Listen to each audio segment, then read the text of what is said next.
90% నగదు జమ గురించి ప్రస్తావన చేయకపోవడం సరైంది కాదని, జీవోలు సాంప్రదాయానికి విరుద్ధంగా ఉన్నాయని ఏపీటీఎఫ్ విమర్శించారు.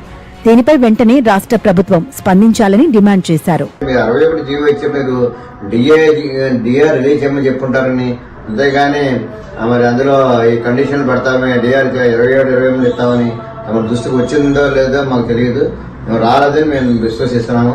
దయచేసి మరి మన పెన్షనర్స్ యొక్క ఆవేదన దృష్టిలో పెట్టుకుని మీరు ఎరియర్స్ కూడా వెంటనే చెల్లించేటకు తగు ఆదేశాలు ఇవ్వాలని, అలాగే 1/7/24, 1/1/25, 1/1/25 నాడు రావాల్సిన డిఆర్ బకాయిలు కూడా వెంటనే చెల్లించేందుకు తగు చర్యలు తీసుకోవాల్సిన కోరుతున్నా.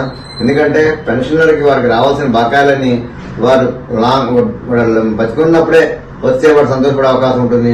తర్వాత వారసులకు ఇస్తాము, వారసులు తీసుకుంటారు అని అభిప్రాయంతో కనుక ఆలోచిస్తే చాలా బాధాకరంగా ఉంటుంది. ఏపీ ప్రభుత్వం డిఏ విడుదల చేసిన జీవోల్లో ఉన్న లోపాలపై ఉద్యోగ సంఘాలు తీవ్ర వ్యతిరేకత వ్యక్తం చేయడంతో ఈ అంశాన్ని AP NGO JAC chairman Vidyasagar CMO కార్యాలయం దృష్టికి తీసుకువెళ్లారు.